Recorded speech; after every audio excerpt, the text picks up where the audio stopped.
Olá pessoal, tudo bom? Estamos aqui em mais uma disciplina do curso de especialização em informática e educação do SEAD UFPI. A disciplina é Produção de Material Pedagógico com Tecnologias. Vocês vão amar essa disciplina, pois nós vamos trabalhar conceitos do cotidiano. Vamos trabalhar termos como blog, wiki, internet 2.0, internet 3.0, mapa conceitual, mapa mental, dentre muitos outros aspectos, tá ok? Vamos começar então? Vamos começar então falando de blogs. Olha o quanto é interessante esse termo blog, né? Muito diferente do que a gente conhece atualmente, pois os blogs, ele é um site com estrutura simples, todo mundo conhece um blog, e isso já é de praxe, né? E um blog é um site com estrutura simples, que qualquer pessoa pode alimentar. Não há necessidade de ter conhecimentos em programação e HTML. Um usuário comum pode fazer um blog e alimentar. É essa uma grande característica do blog e que contribuiu para a sua popularização. O blog, ele possui uma estrutura rápida, através de posts, você vai alimentando o blog. E as pessoas que trabalham com blog acabaram chamando de blogueiras. É interessante. Eu sou blogueira de moda, eu sou blogueira de cozinha, de produtos alimentícios. Eu sou blogueira de uma empresa e isso virou moda. Blogueira de sexo, dentre muitas outras características. Esse blog ele pode ser escrito por uma única pessoa ou por um conjunto de pessoas. Vai depender da estrutura que você vai querer abordar dentro do blog, ok? As características do blog é que ele possui várias ferramentas de comunicação. Nele você tem o hipertexto, tem os links que trabalham com hipertexto, você pode colocar vídeo, você pode colocar imagem, você pode colocar som, então os recursos são praticamente infinitos que você pode associar ao seu blog. Existe, por exemplo, o videoblog, que é um blog só de vídeo, que é muito interessante também. E esses blogs, outra característica bem interessante, é que esses blogs eles podem ser alimentados diariamente. A pessoa pode colocar praticamente uma mensagem, 2, 3 mensagens todos os dias. É como se fosse um Facebook que você vai atualizando e vai postando mensagens diariamente, ok? Então, os blogs, quando os blogs surgiram, na verdade os blogs não eram como a gente conhece atualmente, né? Com certeza. Os blogs, eles tinham uma estrutura de diário, eram mais utilizados por adolescentes, por jovens, que narravam as coisas que aconteciam na sua vida, todos os acontecimentos da sua vida, eles narravam e colocavam nesse blog. E isso aqui é interessante, por quê? Porque como é um elemento, o blog é um elemento, uma ferramenta em que as pessoas colocavam coisas de sua vida diárias, fotografias, vídeos e por aí vai. Então se tornou bastante popular, porque existe coisa mais interessante do que ver a vida do outro. Então a gente vê muito isso, né, em blog. Como as pessoas colocavam coisas sobre sua vida, isso acabou chamando a atenção, porque vou ver o blog da professora Cleidinalva. Eu vou ver o que a professora Cleidinalva fez hoje. Então se tornou bastante popular o blog. E as empresas e outras pessoas, outros profissionais, começaram a ver o blog com um outro olhar. Nossa, se o blog está tão popular como o diário, então vamos começar a colocar isso dentro da nossa empresa? Vamos começar a escrever um blog sobre receitas? Vamos escrever um blog sobre moda, sobre medicina, sobre pedagogia, sobre educação, sobre vários outros termos e começaram a surgir esses blogs mais profissionais com o tempo, através dessa disseminação de informações. Foi daí que o blog ele se tornou bastante popular. Professora, o Face é um blog? O Face é um tipo de blog. Zuckerberg ele foi bastante interessante, porque ele pegou essa ideia, na verdade, dos blogs e acabou transformando no Facebook, que é você conhecer a vida dos outros, pesquisar a vida dos outros, cutucar a vida dos outros e por aí vai. Então pode ser uma espécie de blog. O YouTube é uma espécie de videoblog, onde as pessoas colocam a sua vida, histórias de vida, colocam vídeos engraçados, vídeos de tudo que acontece no cotidiano das pessoas dentro desse blog. E isso é bastante interessante. Foi daí que o blog se tornou bastante popular. E o blog, ele pode ser usado como uma ferramenta riquíssima, muito rica mesmo, de comunicação. Como, professora? Bem, você quer compartilhar alguma experiência dentro da sala de aula com outras escolas? Você pode escrever um blog e, a partir desse blog, trocar experiências entre as escolas. Você pode escrever um blog para divulgar uma feira de ciências. você pode fazer um blog para divulgar artigos escritos pelos alunos, contos, crônicas escritos pelos alunos. Você pode fazer um blog para divulgar várias infinitas atividades que você desenvolve dentro da sala de aula. Pode fazer um blog para divulgar o cinema cultural que você tem em sala de aula e dentre muitas outras atividades. Então, o blog ele é uma ferramenta muito rica para comunicação entre as pessoas, ele é uma ferramenta extremamente rica para disseminação de informação e divulgação da informação. É por isso que os blogs eles se tornaram muito populares. Hoje em dia, existem blogs de tudo que a gente conhece, de tudo que a gente imagina, existem blogs atualmente.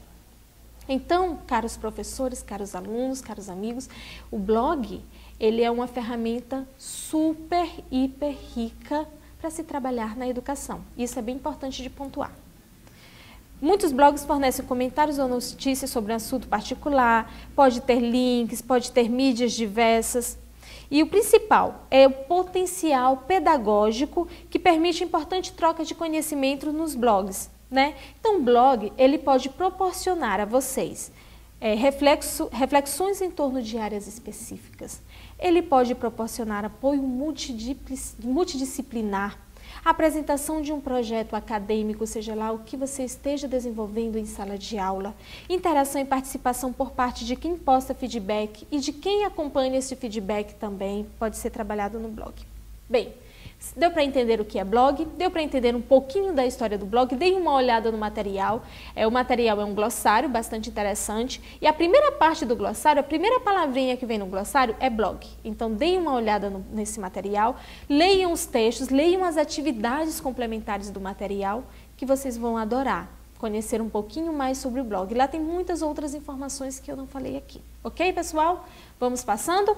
Agora, tem um outro item super interessante que está no material didático de vocês, que está nesse glossário que está no ambiente virtual, que é jogos e softwares educativos. Bem, nós tendemos a confundir um pouco jogos e softwares educativos. Na verdade, dá para confundir mesmo, porque eles são bastante similares, né? Por exemplo, os jogos educativos são ferramentas eficazes que proporcionam aos alunos motivações, estratégias alternativas para para o desenvolvimento de diversas habilidades.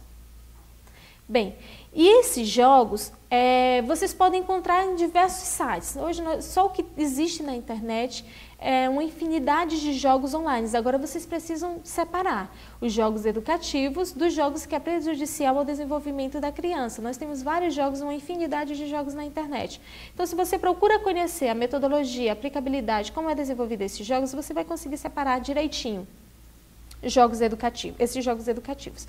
E esses jogos, eles ajudam bastante as crianças no desenvolvimento da oralidade dessas crianças, na concentração da aprendizagem dessas crianças.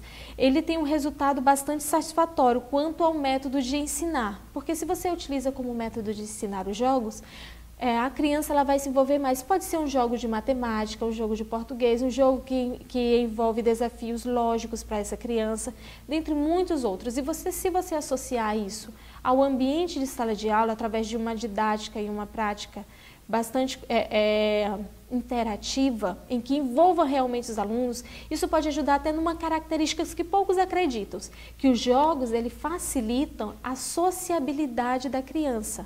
A sociabilidade dos jovens que trabalham, que brincam em sala de aula. Por que esses jogos facilitam a sociabilidade? Mas isso tem parêntese. Vai depender da forma como você trabalha esses jogos em sala de aula. Tudo depende da prática do professor em sala de aula. Então, a primeira coisa que você deve fazer é conhecer. Conhecer esses jogos educativos, conhecer a aplicabilidade desses jogos e passar isso para a criança de uma forma mais didática e que seja aproveitado no conteúdo da sala de aula mesmo. Isso se torna bastante fácil para o aluno e possibilita que ele crie, invente, aprenda a arriscar, experimente novos desafios e principalmente também facilite o comportamento em grupo.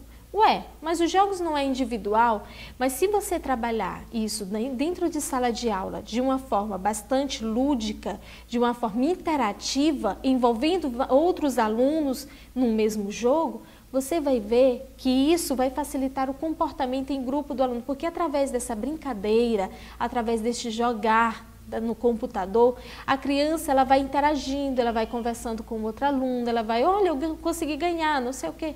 Então, vai criando essa intimidade entre os alunos. Para crianças em processo de alfabetização, os jogos também auxiliam bastante, permite com que elas se assimilem melhor e se familiarizem com as letras, números, formas, cores e várias outras percepções lógicas. Os jogos, nada mais, nada menos, torna o aprendizado mais significativo, algo mais interessante, algo diferente para o aluno. E isso chama a atenção do aluno, o diferente, o inusitado, aquele desafio que ele tem no jogo, aquele desafio que ele tem em superar os seus limites, em superar um jogo de matemática, em superar um jogo de português, em passar de fase. Tudo isso estimula o aluno a aprender, a conhecer, a querer brincar mais, e nesse brincar ele vai aprendendo. Até na percepção cognitiva é bastante desenvolvida quando você trabalha com jogos em sala de aula. Por exemplo, nós temos vários jogos, está aparecendo aí, por exemplo, um jogo de matemática, jogos de português, de palavra cruzada, jogo de memória, jogo de identificação visual, dentre muitos outros jogos, podem ser trabalhados dentro do ambiente escolar. Bem, e quanto ao software educativo, qual é a diferença? Os jogos, tem vários jogos online. Você pode jogar tanto online como offline vários jogos, não é? Pode jogar no computador, pode jogar no tablet, pode jogar no seu smartphone, pode jogar em diversos outros recursos e você tem acesso aos jogos. Já os softwares educativos também faz parte dos jogos. Nós temos vários jogos em vários softwares educativos, só que o software educativo você tem que baixar no computador, você não vai jogar online, você não vai trabalhar esse software educativo online. Pode até trabalhar, mas você tem que baixar, instalar no seu computador, dentre outros aspectos, diferente dos jogos. E, naturalmente, como os jogos, os softwares educativos trabalham com letras, números, formas, cores. E tem uma outra característica dos softwares educativos. Ele possibilita a inserção do aluno ao computador, ao mundo da informática, a adquirir novos conhecimentos além do que você está trabalhando dentro desses softwares educativos, novas maneiras de aprendizagem, como, por exemplo, conhecer um teclado, um mouse, ter a coordenação motora de digitar, de trabalhar com o mouse, a introdução, principalmente a introdução à informática dentro da sala de aula. Então, se você trabalha com softwares educativos em sala de aula, você pode fazer isso. Você estar, aliás, desenvolvendo essas diversas características no aluno. Bem, a utilização dos jogos pedagógicos, ele representa uma opção divertida e instrutiva para os alunos entrar em contato com o objeto de estudo. Ou seja, se o seu objeto de estudo é trabalhar com lógica e matemática, você pode pegar jogos educativos que trabalhem com lógicas e matemática. Isso é bastante interessante, porque através desses jogos, através desse software educativo, a criança vai se familiarizando com o conteúdo e vai aprendendo de uma forma bem mais lúdica. Esses jogos e esses softwares possibilitam também uma interação entre as crianças e o mundo que os cerca, promovem novas possibilidades de aprendizagem, novos recursos e possibilitam, como eu já falei, a aprendizagem significativa. Bem, pessoal, deu para entender um pouquinho sobre jogos e softwares educativos? Não precisa falar muito porque o material já é autoexplicativo. O que eu passei para vocês já vão ler e já vão entendendo muita coisa do que eu não falei. Mas é interessante que, além de vocês olharem o material, eu lembro aqui e relembro. Vocês têm que olhar as atividades complementares do texto de vocês, tá ok?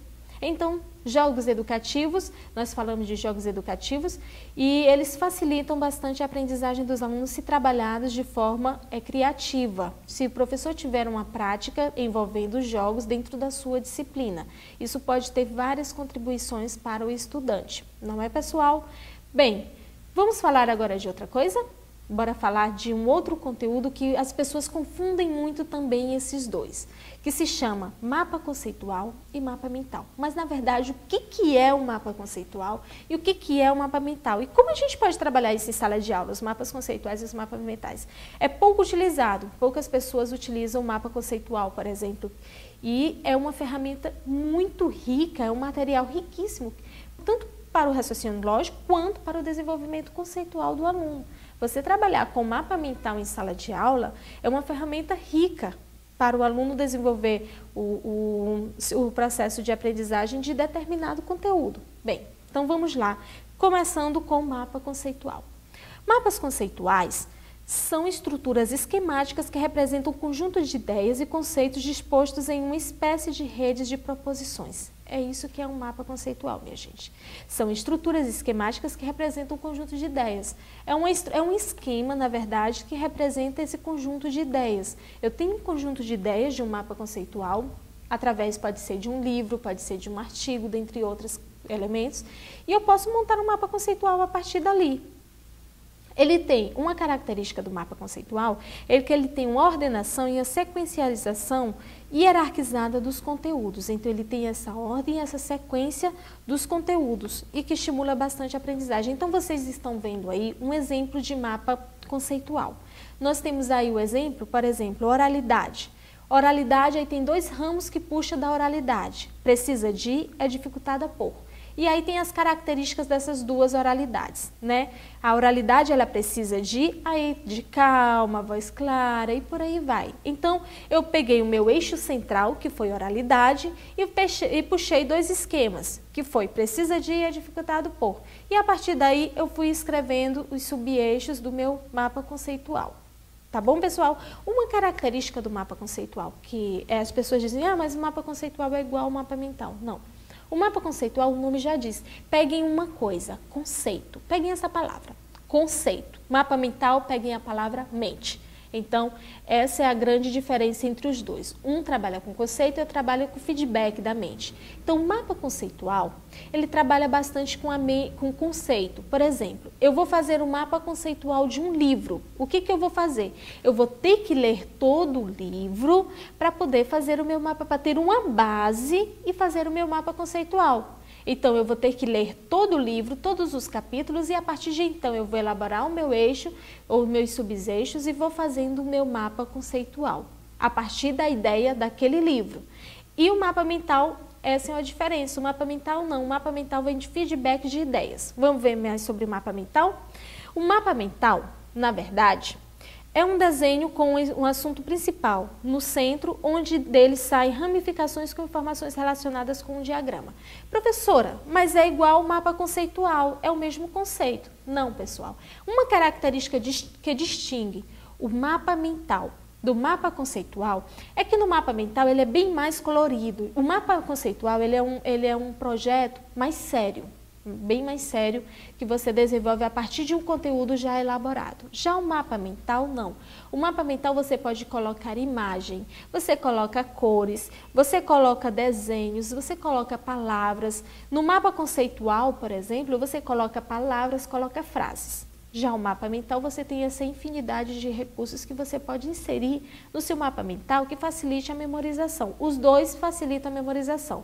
Mas a diferença do mapa mental é que, por exemplo, eu vou escrever um livro, eu vou fazer um mapa mental desse livro que eu vou escrever. Então, o que eu vou fazer? Eu vou anotar o meu livro, o que eu quero que o meu livro tenha? Eu quero que o meu livro fale sobre prática pedagógica. Eu quero que o meu livro fale sobre saber docente. Então, observe uma coisa, eu estou fazendo as ramificações. Depois é que eu vou para o título do livro, depois que eu formatar todo o livro, tiver uma ideia do que eu vou trabalhar nesse livro, quais são os recursos que eu vou utilizar, quais textos que eu vou utilizar, quais as bibliografias que eu vou utilizar, então eu vou ter o título do meu livro. Então foi o inverso, né? Podem observar aí que foi praticamente o inverso que eu fiz. Eu comecei pelas ramificações, o feedback, as ideias foram surgindo no meu mapa mental e eu fui anotando. Você pode fazer um mapa mental, por exemplo? Eu sempre faço isso no início de ano. Eu faço o meu mapa mental do ano. Já fiz o meu mapa mental do ano de 2015. Então, eu coloco lá 2015 e aí eu vou colocando o que eu quero fazer em 2015. Eu quero fazer academia. Aí eu vou colocar o que precisa para eu fazer academia. Eu quero fazer um curso. Qual curso? O que eu preciso para fazer o curso? E por aí vai. Então, o mapa mental ele tem várias utilidades. Com o mapa mental, se pode planejar desde a estrutura de um livro, como já mencionado, até uma tese, até as suas férias, você pode planejar através de um mapa mental. Então, O mapa mental ele é aplicado em diversas outras coisas do dia a dia, que depois que você começar a fazer mapa mental, você não vai querer mais parar. Tudo que você fizer agora, você vai querer planejar dentro de um mapa mental. Até as suas atividades, até a saída com a namorada agora, vocês vão querer planejar através de um mapa mental. Pode apostar, meninos. E meninas também, né? Então aqui, nós temos um exemplo de mapa mental bem simplificado. Tá aí aparecendo o exemplo de mapa mental. Nós temos aí um exemplo de mapa mental sobre mapa mental. Então, nós temos aí as ramificações do mapa mental, que é planejar, organizar, criar, inovar, inspirar, resolver, comunicar, aprender, dentre muitas outras características. E aí nas ramificações, vocês estão vendo que cada ramificação está colorida, cada uma tem uma cor. Isso é para facilitar a memorização. Assim como cada ramificação tem um desenho, um íconezinho aí nas ramificações que também facilita a memorização. Então o mapa mental ele facilita bastante a memorização e a organização de ideias, através desses ícones, através dessas imagens, através dessas palavras, através das expressões coloridas que você coloca, das ramificações coloridas que você coloca no mapa mental. Ok, pessoal? Então, só resumindo aqui sobre mapa mental e sobre mapa conceitual. A principal diferença entre mapa mental e mapa conceitual. O mapa mental, ele percorre vários caminhos, enfocando em uma única ideia. Olha só, o mapa mental, ele percorre vários caminhos, enfocando em uma única ideia. Como assim, professora? Eu não dei o exemplo do livro para vocês? O que eu fiz do livro? Para eu escrever um livro, o que eu fiz? Eu coloquei as ideias do livro, coloquei as ideias do que eu queria nesse livro, do que eu quero, aliás, nesse livro. Fui colocando essas ideias depois para construir o título do livro. Ou seja, foram vários caminhos apenas para percorrer, enfocando uma única ideia. Já o mapa conceitual é ao contrário, né? Trabalha várias ideias para chegar a um conceito. Ou seja, eu vou ter que trabalhar, se eu for fazer um mapa conceitual de um livro, eu vou ter que ler o livro inteiro, várias ideias do livro, para eu poder ter subsídio suficiente para poder elaborar o meu mapa conceitual daquele livro. Aí, no final, eu vou colocar lá no eixo central o título do meu mapa conceitual. Pode ser o título do livro, pode ser um outro título, e aí você vai inovando e vai inventando e vai criando o seu mapa conceitual. Ok, pessoal? Deu para entender direitinho a diferença entre mapa conceitual, a diferença entre mapa mental, as características dos dois. E os dois, eles são ferramentas riquíssimas, como eu já falei para vocês, mas não custa repetir, ferramentas super ricas para vocês trabalharem em sala de aula com os alunos de vocês. Por quê? Além da organização de ideias que o aluno vai desenvolvendo, porque o aluno, quando vai fazer o mapa mental, ele vai aprendendo a organizar suas ideias.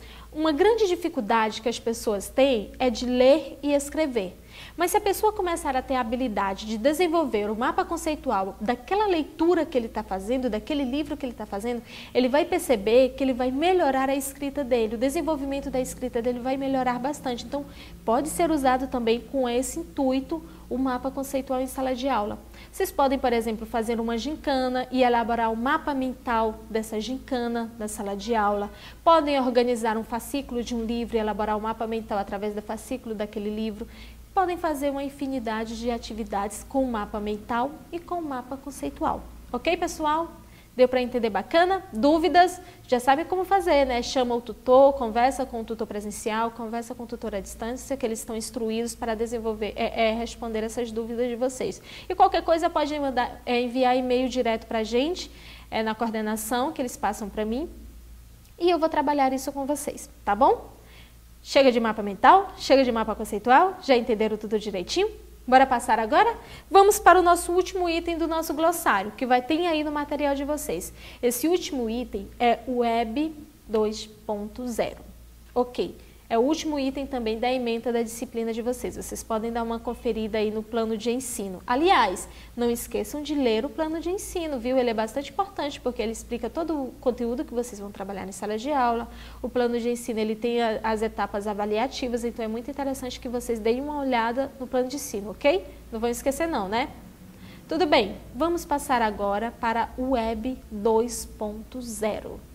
Bacana, professora Cleidinalva. Agora sim a gente vai falar de Web 2.0. Mas por que Web 2.0 e não Web 3.0? Que é o que alguns teóricos afirmam que existem hoje, a Web 3.0. Porque a Web 2.0 ela foi o grande marco para a internet no mundo, é a Web 2.0. O que diferenciou realmente a Web 2.0 da Web 1.0 foi a questão da interatividade, a interação. Então, a Web 2.0 ela indica uma nova versão da internet, uma inovação da internet, um novo capítulo, novos rumos para a rede, para a grande rede. O objetivo é fornecer aos navegantes mais criatividade, compartilhamento de informação, colaboração, principalmente colaboração. Eu costumo dizer que o que caracteriza a Web 1.0 para a Web 2.0 é a colaboração e a aprendizagem e a interatividade nesses sites, onde e outra característica é que os sujeitos, os usuários da internet, os usuários da web, eles passaram a participar desse processo. Mas como a participar? Através da colaboração. Mas como ainda, professora? Bem, nós temos um exemplo, a Wikipédia, por exemplo. A Wikipédia ela faz parte da Web 2.0. A Wikipédia é construída por quem? Quem é que constrói a Wikipédia? Quem é que constrói o Facebook? Que é Zuckerberg que alimenta o Facebook, coloca tudo aquilo sobre a nossa vida? Não é. Somos nós mesmos. Quem é que alimenta o YouTube? Somos nós mesmos que alimentamos o Facebook, que alimentamos a Wikipédia, que alimentamos o Facebook. Então, pessoal, essa é a grande característica. Os usuários passaram a fazer parte da rede. Antes, na Web 1.0, para o usuário fazer parte da rede, ele teria que ser um programador, por exemplo, para criar um novo site, criar um novo software. Isso. Já hoje não precisa ser programador, não precisa ter conhecimento de HTML, de programação, outra linguagem de programação. Você é um usuário comum, você já pode construir perfis na internet, você já pode construir sites, você já pode construir blogs na internet, através da Web 2.0. Então essa é a grande característica da Web 2.0. E o mais interessante disto tudo é que não se trata de uma revolução tecnológica ou atualização brusca. É simplesmente uma nova forma de promover um conteúdo, ou seja, é a forma em que o usuário ele faz parte do conteúdo. É a forma em que o usuário ele constrói o conteúdo. Essa é a diferença da Web 2.0. O próprio usuário ele promove esse desenvolvimento dinâmico da informação na web. Bem, outra característica da Web 2.0 é que, por exemplo, eu não sei se vocês lembram do MSN. Antes, para usarmos um aplicativo da web, nós não usávamos esse aplicativo online.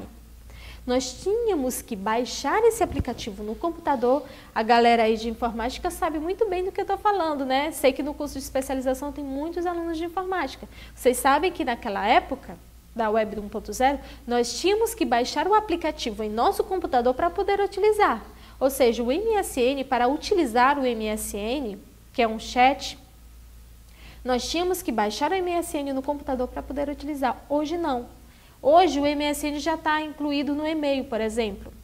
Esses chats, eles já estão incluídos nos sites. Nós não precisamos baixar nada no nosso computador, instalar nada no nosso computador para utilizar, porque ele já é online. E o mais legal, ele está cada vez mais interativo, né? Em alguns casos oferece até mais segurança para todos nós. Ok, pessoal? Então, se nós falarmos de Web 2.0, Web 1.0, Web 3.0, a grande característica da Web 3.0, que alguns teóricos dizem que nós estamos vivendo o momento da Web 3.0, é essa construção coletiva da informação, ou seja, através de um wiki, por exemplo, onde vários usuários constroem uma única informação, essa interatividade através de vídeos, através de imagens, essa disseminação da informação em outros aplicativos e não só no computador, é uma das grandes características também da internet, da Web 3.0, ou seja, eu posso acessar a internet em vários aplicativos, no tablet, no celular e muitos outros recursos. Basta eu ter uma conexão Wi-Fi, por exemplo, eu posso conectar à internet. Então, perceberam aí uma diferença entre a Web 1.0 e 2.0? A grande característica da Web 2.0? Deu para entender direitinho? O que é a Web, qual foi o propósito realmente da Web 2.0? A partir dessa interação dos usuários, da construção coletiva da informação, do uso de aplicativos online, principalmente o uso de aplicativos online na web? Pois é, pessoal. Então, eu acho que vocês, como todo mundo na especialização é novinho, né? Não tem ninguém aí da década de 90, aliás, tem alguns, né? Então, viram um pouco a Web 1.0, mas eu tenho certeza que alguns alunos aí por aí já viram, acompanharam esse crescimento, essa mudança da Web 1.0 da Web para a Web 2.0 e percebem que é bastante diferente uma da outra, não é, pessoal? Já a Web 3.0, os teóricos dizem que nós estamos vivendo, então vamos elaborando os nossos conceitos, tá bom? Uma característica da Web 2.0 é os sítios eletrônicos, os sites eletrônicos. Bem, ela vem através da www, ok?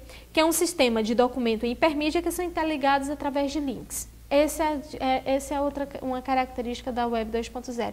É a ligação em hiperlinks para vários sites. Hoje, por exemplo, eu acesso o site da Globo.com. No site da Globo.com, eu tenho hiperlinks para diversos outros sites.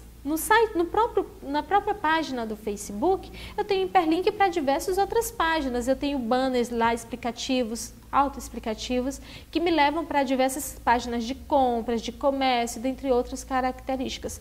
Então, o hiperlink, na verdade, é uma característica imensa da Web 2.0. Esses sites eletrônicos com hiperlinks, com hiperpáginas. Por que isso? Na Web 1.0, para eu acessar uma página, não tinha um hiperlink, né, que me levava automaticamente a outra página. Eu tinha que sair da página, digitar lá em HTML o endereço da página que eu queria visitar e visitava a página. Já na Web 2.0 não. Eu tenho hiperlinks que automaticamente já me levam a outras páginas que eu queira visitar, tá bom? E outra grande característica da Web 2.0, que como eu já falei para vocês, é a construção coletiva da informação, os wiki. O próprio Moodle tem um wiki que você pode fazer. O que é o wiki? É a construção coletiva de um texto na web. É isso que é um wiki. Eu vou abrir como é que eu chamo? Uma janela, eu vou abrir uma janela com diversas ferramentas e várias pessoas escrevem ao mesmo tempo sobre o tema que eu coloquei lá para escrever, o tema que eu escolhi para escrever. Várias pessoas vão escrevendo sobre aquele tema. Cada um escreve um parágrafo, escreve uma linha, coloca uma imagem, coloca um vídeo. É isso que é um wiki, é a construção coletiva de um texto. Nós temos o grande exemplo, né? Nós temos a Wikieduca, que é uma Wikipédia voltada, é um wiki voltado unicamente para termos educativos, como educação, informação e tudo mais, tudo tem explicando no Wikieduca. E nós temos a Wikipédia, que é o grande conhecido de todo mundo. Todo mundo conhece aqui a Wikipédia, todo mundo já fez uma pesquisa na Wikipédia. Alguns teóricos até dizem, bem, não vale colocar a Wikipédia em artigo científico, etc. e tal. Eu até digo, você tem que colocar, mas você pode colocar, mas você tem que conhecer o que você está colocando. Porque para você pesquisar no site que é construído coletivamente, 3 pessoas, você tem que conhecer aquele tema que você vai pesquisar. E muito bem, para você ter certeza que aquela informação, inclusive a Wikipédia já foi cenário de várias brigas judiciais, como, por exemplo, sobre a Segunda Guerra, que colocaram lá coisas extremamente absurdas sobre a Segunda Guerra, coisas sobre o Moodle, que já colocaram lá coisas que realmente não aconteceram com o Moodle. Então, como é um site alimentado pelos próprios usuários, fica difícil o controle. Então, pode acontecer que você vá pesquisar uma informação na Wikipédia, por exemplo, ou no Wiki, e essa informação não seja verídica. Bem, o Wiki, ele estimula o trabalho coletivo e a reflexão, pois é necessário uma discussão antes de fazer modificações, como eu falei, construção colaborativa de um texto. Então, cada usuário vai lá e coloca um parágrafo, uma imagem, um vídeo daquele texto, só que para ele inserir aquela informação naquele texto, ele vai ter que conhecer sobre o texto, principalmente conhecer sobre o texto. A Wiki, ele possui a construção de pesquisas, crônicas, dicionários, poesias, textos, muitos outros você pode fazer no Wiki. divulga projetos desenvolvidos na instituição, você pode fazer através de um Wiki. E na internet, eu acredito que eu coloquei no manual, no glossário, aliás, que eu dei para vocês, tem várias informações e tem alguns sites que você pode desenvolver o Wiki gratuitamente, não só no Moodle. Eu não coloquei na plataforma Moodle um Wiki para a gente desenvolver, porque eu achei bastante complexo, aliás. Já basta o mapa mental que eu coloquei para vocês, tá bom? O trabalho pode acontecer entre professores, alunos, colaboradores, instituições. Então, a infinidade de pessoas que pode participar de um Wiki é muito gostoso, porque são ideias diferentes, você vai lendo, vai discutindo aquelas ideias, vai colocando a sua ideia sobre determinado aspecto e ao todos esses usuários, eles vão construindo esse texto. No final é um trabalho belíssimo. Quem tiver a oportunidade de fazer um Wiki em sala de aula, faça, que é uma experiência agradabilíssima, tá bom? Então pessoal, deu para entender tudo bacana? Nós trabalhamos sobre blogs, Web 2.0, nós trabalhamos sobre mapa conceitual, mapa mental, falamos de Wiki, falamos de internet, falamos de um monte de coisa. Eu não disse que a disciplina era gostosa? Esses termos são super gostosos de aprender? Gente. Espero que todo mundo tenha entendido o vídeo, tá bom? Eu vou encerrar com vocês com uma frase que eu gosto muito de Paulo Freire, né? Vocês podem conferir essa frase também na apostila de vocês que está lá, quem quiser depois pegar. Paulo Freire diz o seguinte: a educação ela não transforma o mundo. Educação, ela muda pessoas. Pessoas é que transformam o mundo. Ok, pessoal? Vamos encerrando por aqui. Um mega abraço para todo mundo. Estudem, leiam os textos extras. Não deixem para a última hora. Participem das atividades nos fóruns. Participem das atividades que eu coloquei para vocês para desenvolverem em casa, tá bom? Qualquer dúvida, nós estamos por aqui. Qualquer dúvida, conversem com o tutor à distância, conversem com o tutor presencial e conversem comigo também, tá bom? Meu e-mail está na plataforma, todo mundo pode dar uma olhadinha lá. E os alunos que quiserem bater um papo, conversar diretamente comigo também podem, tá bom, pessoal? Cheiro para todo mundo e vamos ficando por aqui.